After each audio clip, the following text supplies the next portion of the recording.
ولقد أرسلنا نوحا إلى قومه إني لكم نذير مبين 25 সাল অবশ্যই আমি নূহকে প্রেরণ করেছিলাম তার কওমের কাছে এই বার্তা দিয়ে যে আমি তোমাদের জন্য স্পষ্ট সতর্ককারী।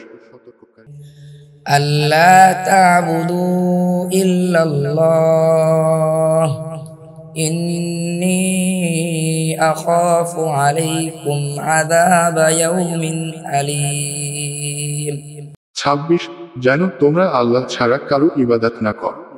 নিশ্চয় আমি তোমাদের উপর যন্ত্রণাদায়ক দিবসের আযাবের ভয় করছি।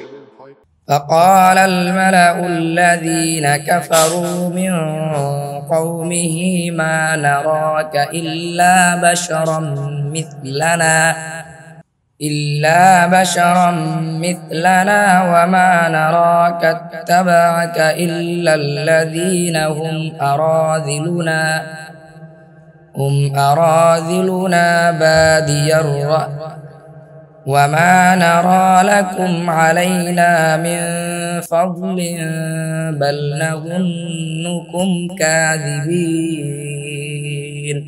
27 অতঃপর তার কওমের নেতৃস্থানীয়রা যারা কুফরি করেছিল তারা বলল,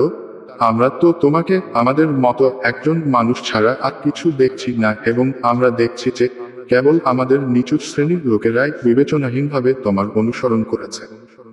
আর আমাদের উপর তোমাদের কোন শ্রেষ্ঠত্ব আমরা দেখছি না, বরং আমরা তোমাদেরকে মিথ্যাবাদী মনে করছি। قال يا قوم أرأيتم إن كنت على بينة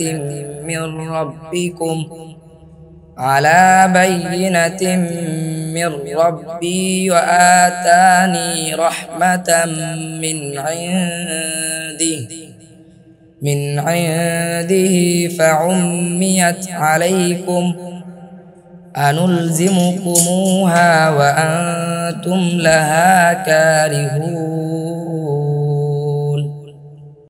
28 সেকেন্ড বলল, হে আমার কওম, তোমরা কি মনে কর যদি আমি আমার রবের পক্ষ থেকে প্রেরিত প্রমাণের উপর প্রতিষ্ঠা হই এবং তিনি আমাকে তার পক্ষ থেকে রহমত দিয়ে থাকেন আর তা তোমাদের কাছে গোপন রাখা হয়, তবে কি আমি তোমাদের উপর তোমাদের অপছন্দ হওয়া সত্ত্বেও তা চাপিয়ে দেব?